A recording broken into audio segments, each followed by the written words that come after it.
ये तब की बात है जब मैं 15 साल का था। वो एक काफ़ी नॉर्मल रात थी। उस वक्त रात के 9 बज रहे थे। मैं अपने कज़न के घर पे था। हम दोनों घर में अकेले थे क्योंकि हमारे पेरेंट्स बाहर गए हुए थे।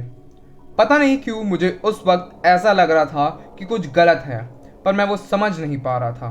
मुझे काफ़ी अजीब सा लग रहा था, इसलिए मैं उठा और ये चेक करने लगा कि बैक डोर लॉक है कि नहीं।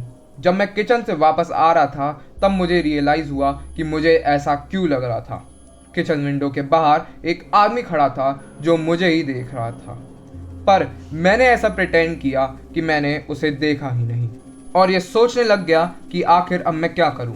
मैंने अपने छोटे भाई से कहा कि अब हमें ऊपर जाना चाहिए क्योंकि हमारे पेरेंट्स जल्द ही घर आने वाले हैं। मैंने ऊपर जाके उसे सुलाया, पर मैं थोड़ा टेंशन में था क्योंकि मैं ये नहीं जानता था कि आखिर वो आदमी क्या करना चाहता है। मैं उस टाइम 70 केजी का था और स्कूल टीम का गोलकीपर भी था। मुझे याद आया, मैं सीधा किचन में गया और वहां से एक मीट टेंडराइजिंग हैमर ले लिया।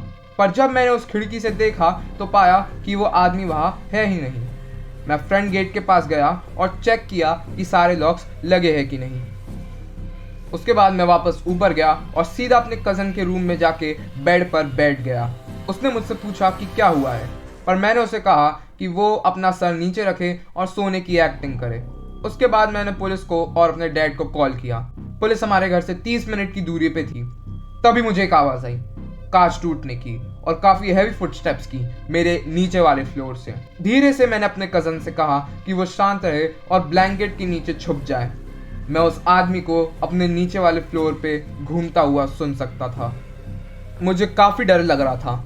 मैंने पुलिस के आने का वेट किया, पर 5 मिनट के बाद मुझे फुटस्टेप्स ऊपर आती हुई सुनाई दी। उस एग्जैक्ट टाइम पे मेरे दिमाग ने काम करना बंद कर दिया था। उस रूम का डोर स्टेयर से सिर्फ 10 फीट दूर था। वो आदमी धीरे धीरे करके मेरे आंट और अंकल का रूम खोल रहा था। वो दोबारा से स्टेयर से नीचे चला गया और मुझे बेसमेंट का डोर खुलते हुए सुनाई दिया।